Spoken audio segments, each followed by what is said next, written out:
an interest. Sorry. Welcome to another edition of Esoteric Book Club. Sorry, I didn't mean to start that like that.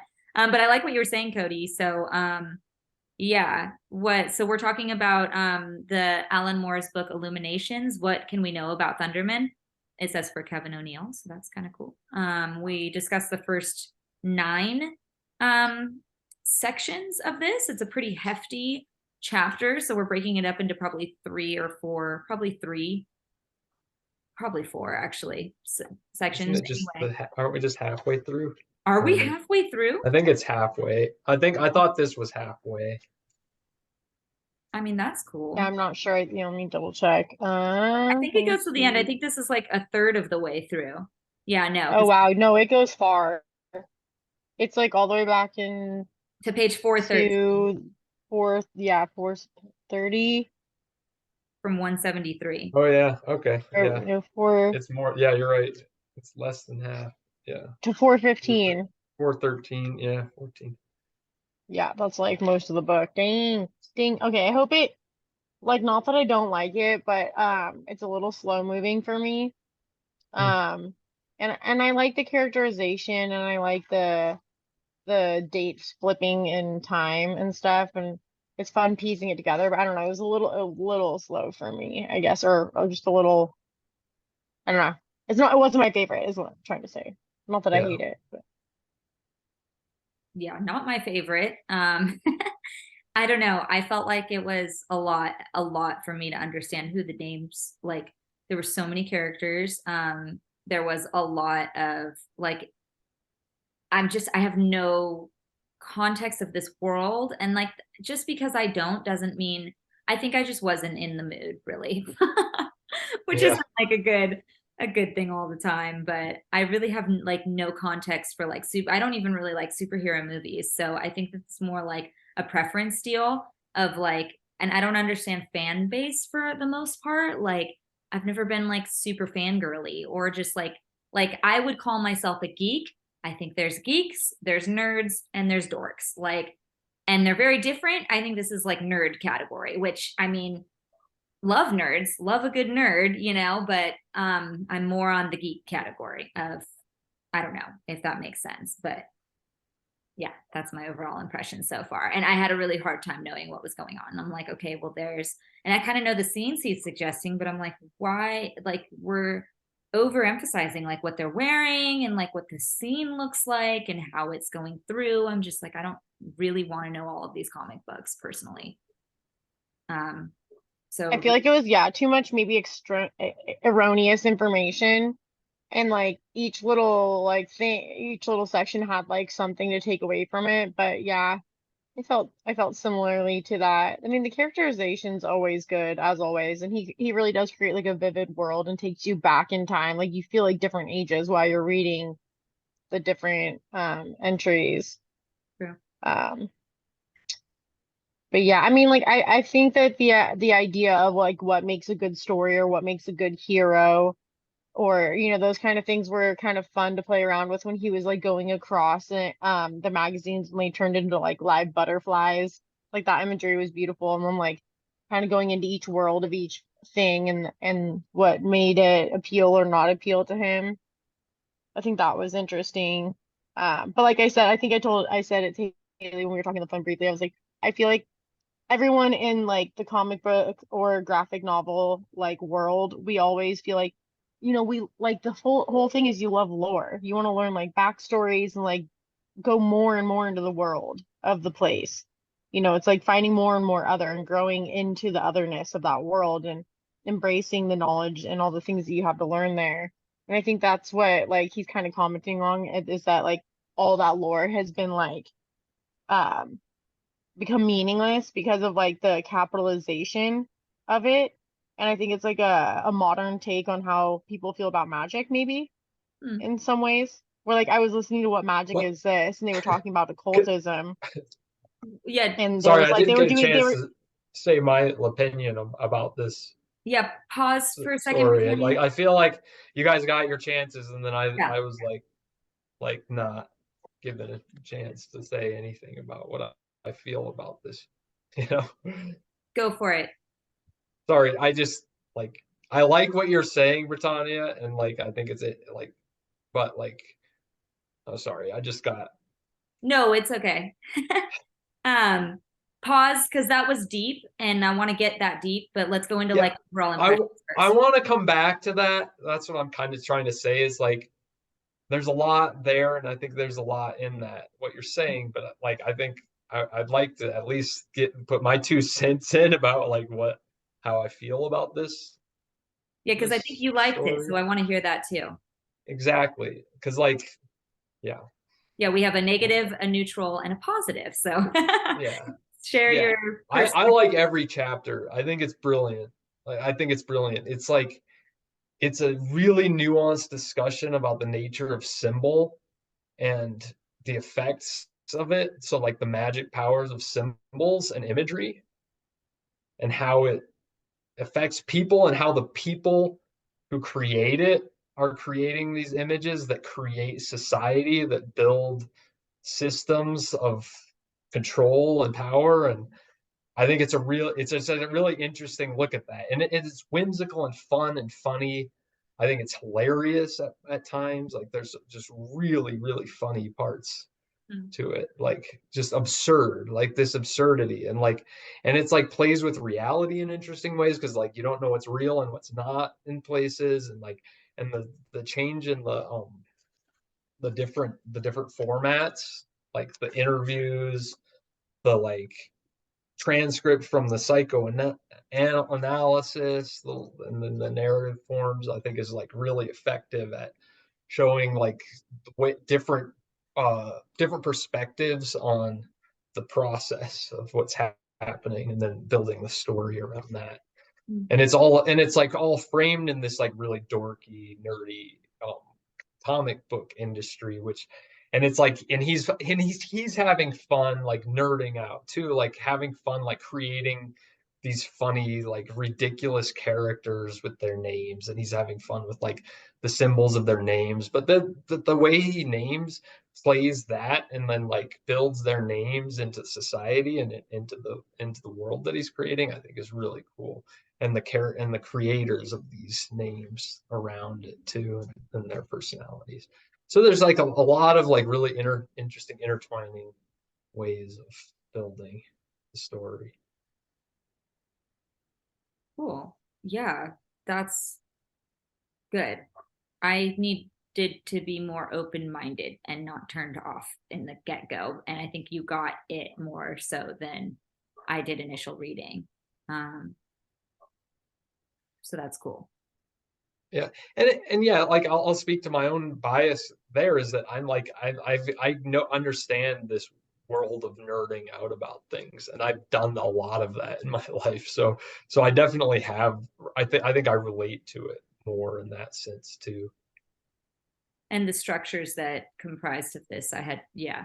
So that's, I mean, that part was pretty interesting to some extent. And then I kind of, yeah, I stopped caring kind of because I'm like, I don't know. It just seemed like another system to me a little bit. And it just seemed like kind of this world. Um, that's fine. But Britannia, I think you were making a point about it comparing to magic though, and how magic is like, I mean, we should definitely talk, like, let's touch on that a little bit more. Or what I was your think that's kind comparison? of like what Cody was saying with the symbolism and how he like builds like the magic into the world and stuff, like what he was just saying. Yeah. But then I thought you were talking too about how like magic right now is like, what's the comparison for how the comic book industry is like, was that a connection that I maybe didn't make or something? Yeah. I was saying that. I mean, even with like that psychoanalysis and then like just like I think a lot of, I mean, I don't know if Cody feels this way, but I feel like as like somebody that liked graphic novels and certain comics, like it was fun like listening to his brain and why he liked and didn't like certain things. And I felt like there's that thing that we all feel where like, oh, like when they started making the new version of things or revamping it, they kind of like diluted the old lore and made the all that old knowledge like irrelevant or completely like changed everything with like no reference to that, and that he was talking about the eloquence of these men that wrote this and why they wrote it, and that they wrote it that way specifically because it represented things. Like Cody was saying, there's like symbolism, and that they chose things in specific ways for certain reasons, and that like that creates the depth of the world that they made, and that other people are capitalizing off of it, but like in like a shallow way. And that's why like it's like if you're not into comic books, that might be your take on the industry already. So then you don't get to like have that feeling of like it used to be cool, or like it used to be like these backstories used to matter, or like they were all congruent and like made sense. Whereas like now they'll just like make some crazy thing happen or bring back some random character for like no reason. Where there used to be reasons before. I don't know. What do Right. you guys think? Yeah, I mean totally it's totally a stab at the comic book industry too. The book, this whole story is, but of course, and like and what and how it's become, yeah, co-opted by capitalism basically, and like and then converted or perverted into its own propaganda machine, right? Um, but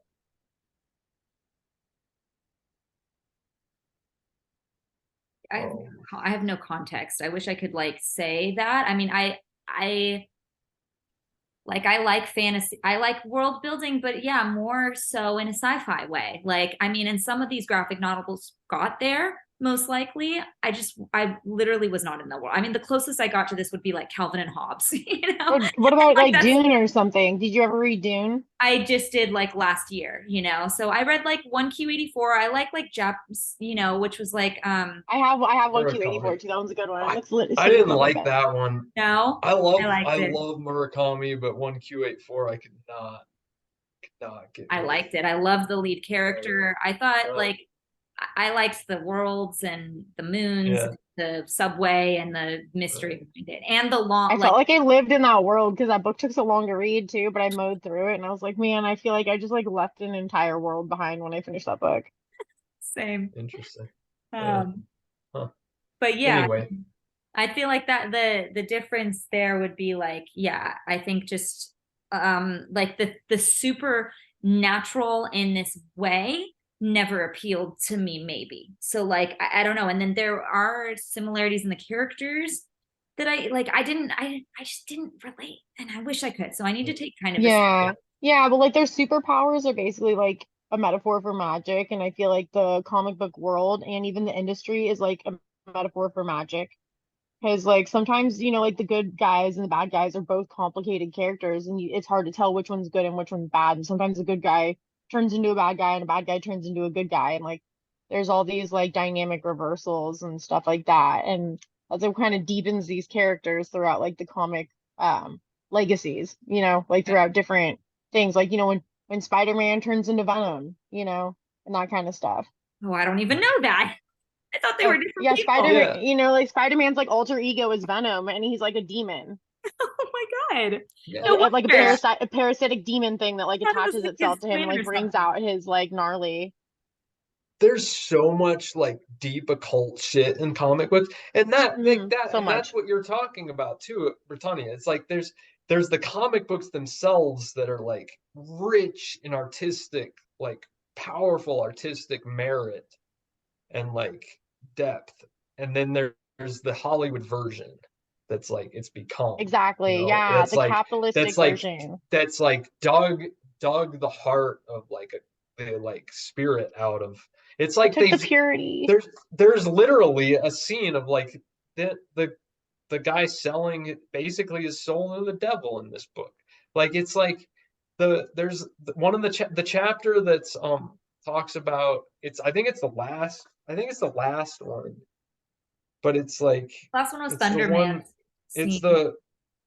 the one, yeah, it's the last one. It's the one where it's like describing in detail. And I love this, by the way, like how it describes like every panel of a comic book. It's describing the panel. So it's like giving you something to image. It's like imaging.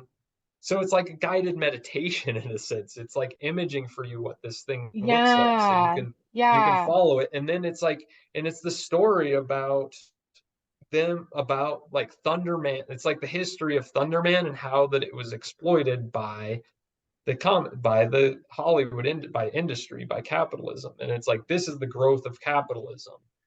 This is the building of the like the very last caption.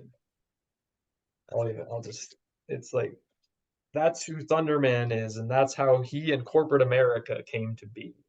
That's like at the very end of that last chapter. Wow. So it's like the exact, like telling us that like this, but like underneath that and like in context with the rest, it's showing all these artists like creating these amazing worlds out of like, and like their inspiration. Like one of the books that he looks at the convention, that the kid looks at the convention, is like at the cover of the book is like the scene of like the Whore of Babylon and Yeah, the the Revelations, Revelations. and like that's like absolutely. And then it's like he opens it up and it's like this I reread this because I thought this was so interesting. He opens it up and it's a comic strip about this guy like sucking himself off with a vacuum cleaner, but he gets Yeah. sucked into the vacuum and like has all these like revelation, like libidinal revelations or something. It says it's like, it's just absolutely like, it's just like this, like the depth of these works and these people creating them and then just like being exploited by Hollywood, then becoming like, and then becoming, so there's like magic, like the magic of his inspiration of creating Thunderman is like, was like the pure bliss of like, and it shows that in this, like the pure bliss of creation, that these two young boys are like creating this thing that they think is brilliant, and then it gets taken by the mob basically, Yeah, and was then that the turned into whole for capitalism. Yeah.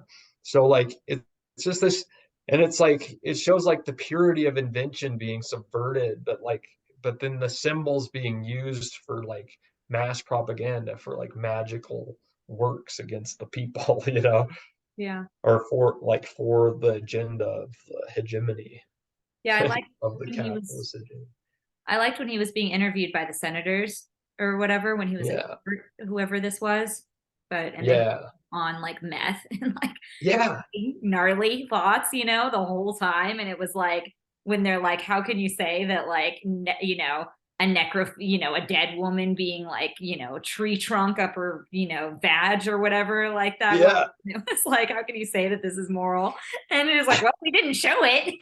Yeah. Well, Dear God, that's the thing. That's the thing. He's like, yeah, exactly. We didn't actually show the vagina. That would have been distasteful. But that's that comment. He's like, what the fuck did I just say? Yeah. Because it's like, and you can just like sense the morality police of the senators in that scene. Yeah, in the like, 50s. I just looked he's at the just kind date. of this freewheeling artsy guy who takes meth and stuff, but but he's like trying to explain nuance to these senators who all they want to hear is like moral purity. Yeah. I mean, and Yeah, like That's the kind of how it foil of the is. characters. Yeah. like I admire zines for that, and this is just a world I've never touched before. Like if it is, there is probably, I mean, this is the original, like, yeah, this is the zine kind of like what a lot of these arguments were like. This is shaping the mindset of a generation kind of, and mindset of peoples, and there are these important themes in here that should touch the audience in this way. And that's like, yeah, I mean, it does, like I did like 4 editions of a zine at my college that were like, could not be posted in the paper. They were like the, president making out with the biggest donor, and that was a woman, and it was like front cover and, just threw it around campus. So, I mean, there is like a very real censorship kind of like aspect to these things that is an interesting argument, but me reading that the 15-year-old at the comic book store picked up like a book of Revelations, like kind of like porn book, that had deep and interesting fantasy themes, is part of like is good, but I would have a hard time if that were my 15-year-old son, but maybe that's these days and me being too mom like, but I don't know. It's like I know some of my cousins have, yeah, it's like people have to go to like therapy for watching hardcore porn right now. Like, like that's like part of like family stuff and whatever, so I would argue though that like a depiction like that is a much healthier Yeah, view of probably. sexuality than like Well, she was dead. I mean, I don't know. Like, yeah, we'll see. Not no, the no, I mean the Book of Revelations and then the porn about the vacuum. vacuum cleaner. But then there Yeah. was a scene. I think there was also a scene where there was like, was it like a double penetration scene or something that he flips Well, to? it was the woman impaled on a Christmas tree. Okay. Which I mean, I think that's fine. Like for I like that stuff kind of too. I mean, in certain ways, like I think stuff like that's kind of funny, like in a morbid way. But and because it is supposed to be saturated, like so extreme, oh, this is the Christmas edition, and then you have like heart, like gore that's like so ridiculous, like Mhm. what's that? But the point, With the shotgun. Like, I love that movie. It's Canadian. It's very gory. It's yeah, ridiculous, like yeah. And the point of what he's trying to say is that it's like it's seeing the horror on their faces and the kind of ambiguity of the image is like creates a much bigger picture of what horror means and it paints the nuance of the or of this like this scene and this it's a horror mag and he's like it's a horror magazine because that's what people want like that's just the way you know It's clickbait, but old school style. Yeah. And but it's also like it's artistic. It's like because it's not being distasteful. It's being very it's actually being, in his perspective especially, like it's being creative and portraying something in a much more nuanced way than just like graphic vulgarity. yeah. I Well, mean, it's I like think satirical commentary on like society, kind of like Mad TV, like Mad Magazine was back in the day. Like I imagine it being kind of like that because Mad Magazine was like considered raunchy and ludicrous for its day, and they'd have like a lot of weird stuff going on in those magazines too. And there was a lot of Mhm. social commentary on either politics or like social vibes. And I always thought that was fun because you read them and you can tell how people felt about things by or like what the joke was or like how things are framed or how they're illustrated. You could tell how people felt about things back then. Yeah. yeah, Yeah. it's good I reflect. think like even Alan Moore is trying to kind of, I mean, I don't know if he's doing this on purpose or obviously he probably is, but I feel like the whole comic book industry and like the world of Thunderman and like the world outside of that, which is like the industry world, I feel like it is like a metaphor for magic and like how people kind of feel about it. Because like even when I was listening to the What Magic Is This podcast earlier today, and they were doing a new one on occultism, and they opened it up with like two jokes, and it was kind of like, like they obviously like talk so much and interview people on these topics, but it's also funny for them to joke about it Yeah, and he like always have does a some sort dad of joke. commentary on like certain schools or just schools in general or like whatever. Like he basically do you want me to say the joke? I Oh don't know yeah, if it'll offend you guys. he says like dad jokes, or he says like corny jokes every episode, like the beginning of every episode. Yeah, but Yeah. this one was like specific to like kind of like commentary on magic and like especially like the Yeah, Order do of the it. Golden Dawn. He's like how many how many mystics from the Order of the Golden Dawn does it take to screw in a light bulb? And it's like, well, it's a mystery, but we'll tell you for like 1,000 something Yeah. dollars and like something like that. And I was just like, oh, like it was like a capitalistic poke at mysticism and like esoteric knowledge and accessibility and like it was just like kind of corny, kind of cute, but then like the other guy followed up with like another joke or two about like a different sect of like magicians and like yeah had like their little like quib on it and I thought that was kind of funny Yeah.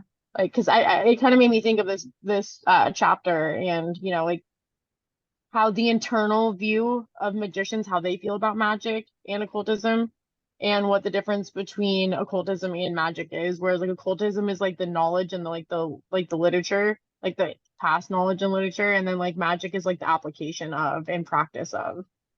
So there was like a cool distinction, but it kind of made me feel like that about like this chapter a little bit with the commentary on capitalism and like how people from inside um like the magical world feel about the things that are going on around us because like they're older and way more knowledgeable and experienced than I am. And so it is interesting to hear other people that have more experience, like their perspective on like the magic world right now. Yeah. Yeah. Yeah. What do you guys think of the I thought the chapter of them exploring the guy's apartment after he died Oh, I might have is missed like, that oh, the where he's like swimming through pornography. It's like it's oh my Yeah, God, that was like that so chapter is so weird. essential. Like one. Okay. it's It felt so claustrophobic. Like the chapter felt yeah. claustrophobic. You're reading, you felt like you were there. And he was like swimming Yeah. across it on his belly and he was just sliding. And it's surreal because he's like swimming through like it's hard to And then the even boss imagine. comes and It's he's like a like, "Oh my dream. God, we can't let anyone know about this." Yeah. And it's like horrible. It's like the end of that, you're like, oh fuck. Like what is this guy doing? The with the tissue with the dates on it. Yeah. Oh. Every, oh man. Yeah, it's Well, I like think the there's something punchline about of like that. harnessing power and like the way, like almost like a tantric or like, like where people are overly obsessed with, like you said, the egocentric people and like, especially with even magic and stuff, that if you kind of turn your magic too far inward, then you're really like doing a disjustice to yourself and you're doing that thing that that guy did, Yeah. like filling a And room his full and of like a rags. clear Ugh. obsession with porn, like this like unlike anything I've ever even heard of, you know? It's like, Oh. yeah. Oh man, I just can't imagine walking into someone's apartment where you're like, he's like this well-respected peer in your workplace, and you go into his apartment and you're like, well, we're doing the nice thing to make sure his cat's not dead in there, you know? And then you go And in there and you like, find that, and you're just like, oh my God. Like that one guy had well, a total mental breakdown. He's like weeping on the couch, like curled up, and he yeah, just like can't hang at all. He's just yeah, like, it's like nope, that's nope. yeah, it's like because he's like clearly a lot of these characters are like clearly several of them are clearly like autistic or like Asperger's I on the think all three of spectrum. them are like they all Yeah, have like their weird issues. Like he went through yeah, why they all have their weird issues with that. Like the one guy was like super religious, the other guy was super sheltered, the other guy was like exactly. super like not about that kind of stuff. It just like made him feel uncomfortable, so he just like couldn't even like look at it or deal with it at all. Yeah, yeah. Well, that's the thing. Like it, like that was like the cool. It was like that made that scene so much funnier because it's like they have this guy and it explains his background. Like his mom like walked in. I forget what it was. Like walked in on him on like looking at some porn or something like that, and like freaked out. And like ever since then, he'd been totally like totally against porn, like not against it, but just totally like tuned it out. Like this is not my existence. I'm all about comic books and like sexuality is completely out of the picture He for me. repressed Like his shame. complete, Remember, it was like he yeah, was like repressing complete his shame. He had suppression like of this his whole obsession with shame. Yeah. sexuality. And then he walks into this, it's like, oh no, you know? Oh, Well, I man. think that's a weird world of like other like in the magical world where you have to like every time like you kind of try to push away something, like it almost calls it to you and that like it kind of floods you with it at a certain point because you're almost like invoking it by like banishing it so hard in like Yeah, a not on purpose sort of way.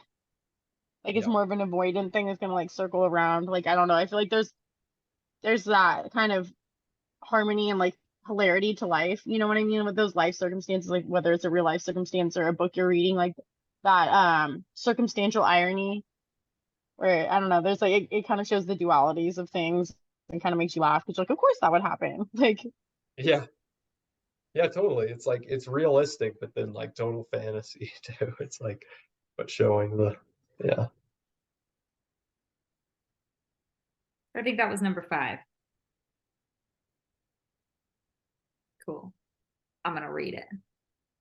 Yeah, read that one. It just makes it to me that's what really drew me into the whole this whole chapter. I think that one particularly because it's so funny and weird. And I like weird oddball scenes like that and things like and that's what I feel like this is chapter is full of, but it's just like so even for me like the parts of me that can't relate to it still enjoy the scenes. It's like these bizarre scenes and the psychology of the people in them. That's kind of a lot of what it's about, is like these weird nerdy kids, who are probably autistic because that's who read these comics and who obsessed with comic books.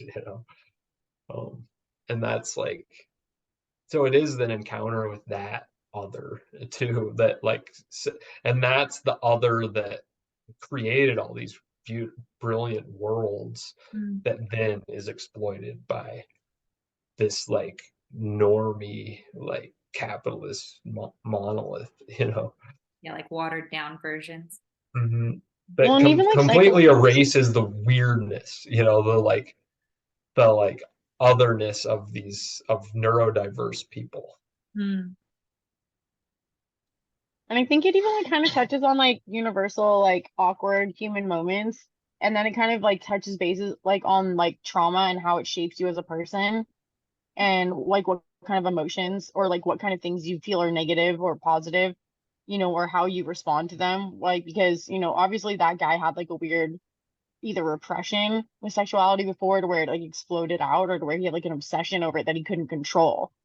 And it's kind of like the kind of commentary on like on magic, and just like, I don't know, like using energies, and like how you kind of embrace or deny things, and like how your child like into what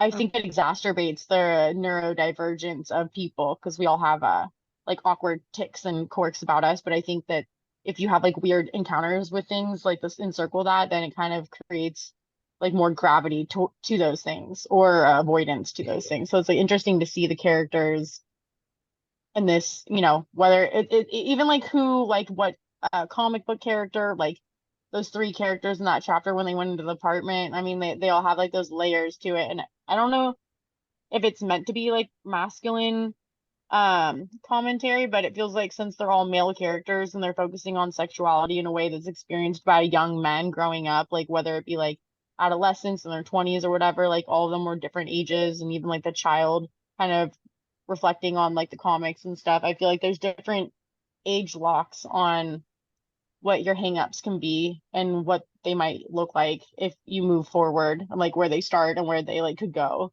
in the cautionary tale vibes. Mm. Yeah, yeah, I think what you said about that's totally it. What you said about maleness too, and this is in particular because the industry has been dominated by men, and it makes that explicit in this. There's passages in it that talk about the few women who are in it. And Yeah, the even like one. white male too is like, and the one black guy that shows up, there's even like a little bit of a commentary about that, which I thought was cool. Yeah, You know, that was that like yeah, the girl behind the counter at one of the things that when he was buying the comic books, and then he's like, I'm used to girls gawking at me, and this one girl was like, oh whoa, there's a girl here, in a room, the what's it called, the con or whatever, the convention. yeah, Well, and and even that's the where the idea of one like black what guy was.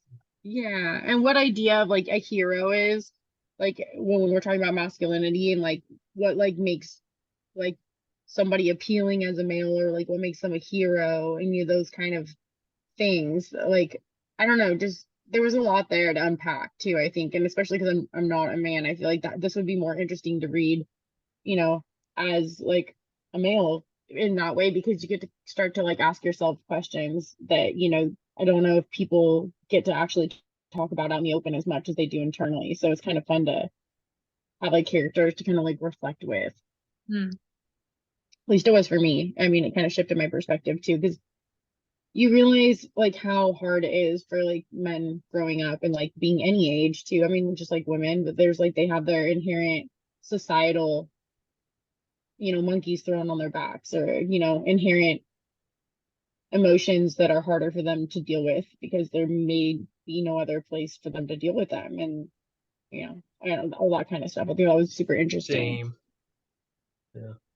Yeah, the whole shame factor for all the characters with like all the things. Yeah. but then like that, I think that convention scene is really cool because it's like 1969 and like and they're at this and there's like this subversive and that's where the he encounters the subversive sexual comic books and like some of these other and he encounters the other guys who are talking about the this like Penny Parks who's Thunderman's girlfriend and she's like this total badass. So it's like, oh, this guy is creating like a badass female character and this in it's 1969 and there's hippies, he has long hair and like there's this looseness to it that and then like at the very end of that chapter it's like meanwhile Buzz Aldrin or like Neil Armstrong like and the irradiation on the moon like caused all these things like happen and they came back to Earth and saved the planet like Yeah, I was wondering if it's that like was, yeah, what that was. That was funny. yeah I I was think it more was just just like, kind of oh, a I don't know what this is. commentary of the hopefulness of like the 60s of like new Charles, forms and like Charles Manson. breaking through the like Mm. the powers, stricture of power, When like the breaking free of like this world and expanding ourselves out into the space and the otherness and like what that means yeah, for humanity as a mental thing and as like a physical thing, like a physical feat where we actually go to that place, but like a mental feat of like, like I think it's interesting that some people are so tripped out by like us landing on the moon that they think it's fake. Like that's kind of like endearing. Like, oh, you know, yeah, like, aw. yeah. That's some of the commentary there, I think, too. Yeah. Interesting.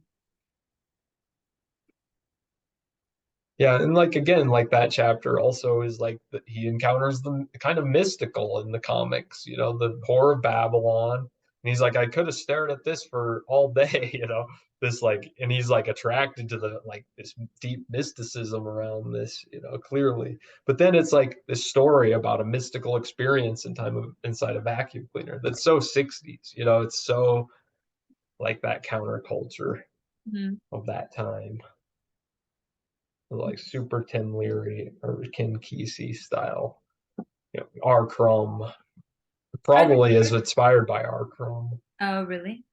Do you know I you're wrote not familiar with R. Crumb? Oh, he was like he's like he did a bunch of Grateful Dead art and stuff too, like a bunch of like their characters that you see in all the Deadhead stuff. But he was super sexual, like he had all these pictures. He had all these like really sexualized comics and like very misogynistic, but like really artistic and like way out there, psychedelic. Yeah, What's his name? R. Crumb. There's a really good documentary about him actually. Okay. I forget what it's called, but I think it's just called Crumb, actually. Cool. And he clearly is like autistic too. Like clearly. Hmm. He's a very interesting character. But yeah, that's kind of what this is. So it is like this like 60s, like the rejuvenation of the mystical, and that's like the hopefulness in that. Yeah. Creative explosion in that world. Are these characters real people? Mm-hmm. Do you recognize any of the names? The only names that are recognizable are like major political figures like Neil Armstrong and yeah, but not the comic books or the creators at all. They're Okay. totally fantastical. Yeah. Okay. I'm just Are wondering. they metaphorical for people like that existed in the industry though? Like, do you think there's any parallels between like certain characters that existed or were like real versus like the characters in the book? Or any of the like writers and their personalities or yeah, yeah, I think it was mostly Things they the did. writers and the artists because like Yeah. they have this like old school lore to them where I'm like wondering if these people like emulated real people because I there read was it. that even that part where he's like there was that Mad TV like comic that like came out and like had three characters that like looked like each one of the writers and he knew the one guy called him out and was like, oh, they're taking digs at us, they're making fun of us for like creating real art and they're making fake art out of our real art and making fun of it. And it was like this commentary on how like this guy felt being memed, like 60s memed in a comic. And I thought Yeah. that was interesting, but I was wondering if that was like based off of real life drama that was happening in the comic book industry back then. Because I think that might be. Like I'm assuming that there had to have been some realistic aspects, and I'm wondering if there was any characters I in read real life that were just like the characters or emulating the characters written in the story. I read it like that, especially since Alan Moore seems like some of the kids in these stories. Like I could see him being like a comic book person that he's writing about. And he Oh, clearly he he for sure knows the did. industry. Like he knows the Yeah, industry. He knows a lot of people in the industry. that's what I So mean. yeah, it could be. It's hard to know though. He might have like been really fanciful. Like even the characters he creates aren't real don't really have great analogs. I mean, it's like somewhat like Thunderman is clearly like Superman, and King Bee is kind of like Batman, or something like. But it's like, but they're not that similar. They have very different powers, and like, but symbolically, I feel like I don't know if he has really an analog for Batman, but Superman, Thunderman, who's like the ultimate superhero for America, like that's Superman, right? But so like that connection is there, but it's kind of loose. So I would say I would guess that probably the characters are kind of like there's some connection, but it's kind of loose, and he still plays, just still like creates like total new characters, like maybe very loosely based on people he knows, but like totally spinning off their story and stuff. He probably had a lot of fun writing this though. Like, and I mean, I bet. I'm it's interesting how he has everything not chronological and it's very one story to the other, which is very his Alan Moore style. Like I like, yeah, I mean, it's hard for me to read because it's not how my brain works. So, but I appreciate it. So I just need to be a little bit more patient and like sit and like, read it and pay attention, is kind of um the thing with me. But yeah, I mean, it must have been really fun, like getting all of these different stories and like stemming from what from this type of world and putting it down in a way that like he does it in a very tasteful and fun way. Mhm. And I've read a lot of, and I've read, enjoyed, and analyzed in classes a lot of like postmodern literature. So like I'm kind of used to reading this kind of stuff too, and so I appreciate it on that level as well. So, and I wouldn't necessarily call this super postmodern. I mean, it is like, but I don't know. It's hard to categorize postmodern a little bit. Um, I mean, now I know to read them more just like independent stories. I think I was also looking for a pattern. And when yeah, I didn't find it in the right. first few stories, then I just kind of like skimmed and moved on, to like more ones that grabbed my attention quicker. So I mean, that's more so like that's not doing it justice for sure. Um, but yeah, that's more of my yeah. And I have like I was like, where are the connections here? But I mean, I think there are too. It's just, but not quite. But more like in the overall theme kind of way, less of like from story to story. Yeah, it's kind of like a Yeah. mosaic though, where you see it as like shapeless until like the mosaic starts to like the broken pieces, like each story is like shaped weird and kind of once you see like the whole mosaic together, it makes sense. But like during it, you're like, I can't tell what the image is until like it starts building itself a little bit. But yeah, I felt like there was like a lot of deep allegories too that kind of like you said, permeate all the stories and then kind of create the world of like the meaning within it. But yeah, I like the sub stories and the different styles. But yeah, some of them I read slower than others, where I was like, oh, this one's dragging a little bit for me. Whereas other ones, I was like, oh, this was funny. Like, Mhm.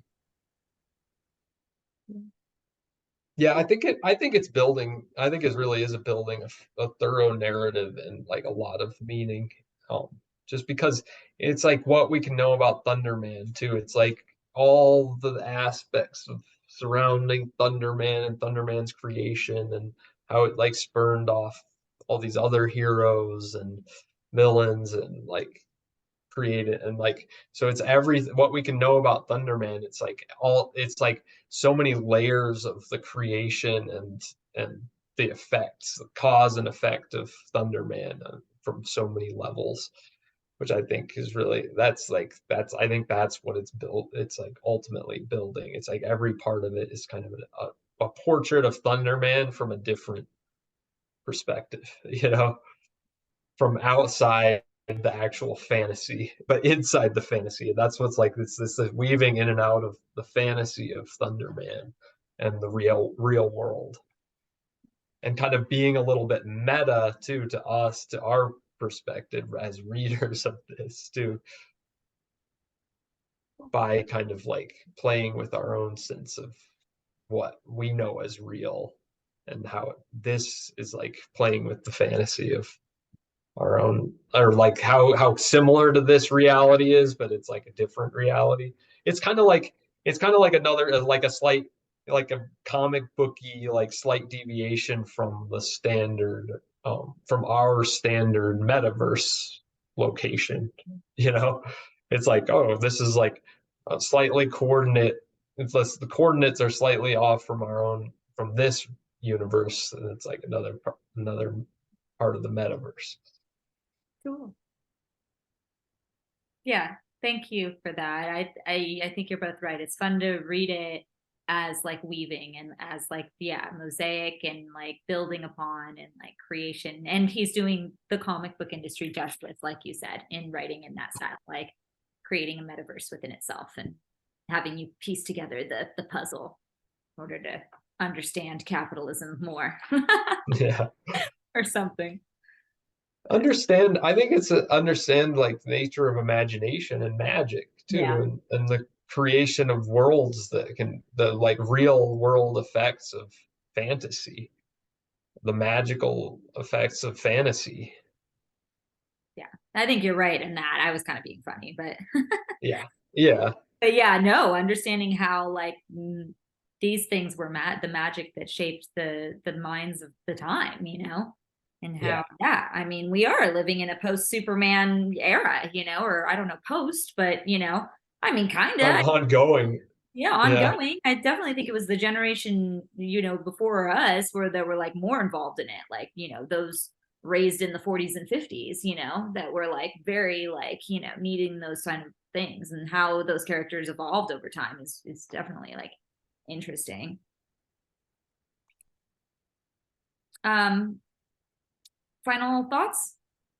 I'm more excited to read it, so thank you both. I think I need just a little bit less of, being, I don't know, I need to loosen up a bit or something. But I'll Well, yeah, I mean, just like, Read it yeah, lightly, like read it you like read it. lightly. Yeah. okay. Yeah, it's like it's interesting about how to read books, like how we read books is like it I read, when in a literature class, I got like, I'll like boast a little bit in this, in a lit class in college and undergrad, I had like, this was the best undergrad paper I've read by the teacher. Like, Whoa. you need to go to grad school. Like, Oh, and cool. it was a literature class, and it was analysis, it was a post-war Japanese literature and translation class. So it Cool. was like we read Murakami in that class. We read uh and which was awesome, like so good. But I compared these two, like this like short story, this really gruesome, like bizarre short story written by this woman Kanai Mieko, to a Pulitzer Prize winning book called Silent Cry. Um Kinzaburo Oe, but and I wrote about how like to read it in an embodied way. So I was like, because I was really interested in religious studies, I was really interested in like embodied belief, how we embody our imagination and stuff. So like I wrote about like how to like really viscerally feel the scenes. So it's like it was like I was kind of doing this meta analysis, like literary analysis of like how to read a book in a more interesting way, in an embodied way. Um, and it was a very academic paper, but but yeah, it's like there's so many, the point is like there's so many ways to read a book, and like how do you go about reading things that at first maybe you don't appreciate the like, and like, or not appreciate, but at first it's like it doesn't grab you, and it's like doesn't um I like think you not can't on a relate, you like you stressful can't airplane. flow with it. What's that? I mean, I read it on a stressful airplane on the way to Yeah, Italy, you know, too. So, context. Totally, I mean, totally. I think I was a little cranky and just a little bit like, you know, what the heck is this? And then just as I kept picking it up, was like, just had my mind in all sorts of places. Yeah. Um, but yeah, there was opportunity for me to sit, and I should have not taken the initial reaction to how it was going to be overall. So, but it's good. It's all learning. Um, how much do we want to read next time? How did this? I feel like we read a lot this time, so we should do a little bit less this time if you're both okay with it. Yeah, Yeah. yeah. I didn't It is quite finish all the way up to, but I kind of like read up a little ahead just so I could like kind of have, just in case. But yeah. So we should split up the book into like 3 more parts, I think, instead of 2. I'm looking at it. If you can kind of see how it is, these are pretty equal. This is from up to chapter. So the next bit would be from page 267, story 10, to 328, story 15. So it'd be 4 stories. sounds good. And then the next one would be the same from 15 to 18, and then from 18 to like whatever the last one is. Perfect. So Okay, it's cool. 15. So up to page 328, which is September 2015, story number 15. Cool. Okay. Good night, listeners. Good night, listeners. Right.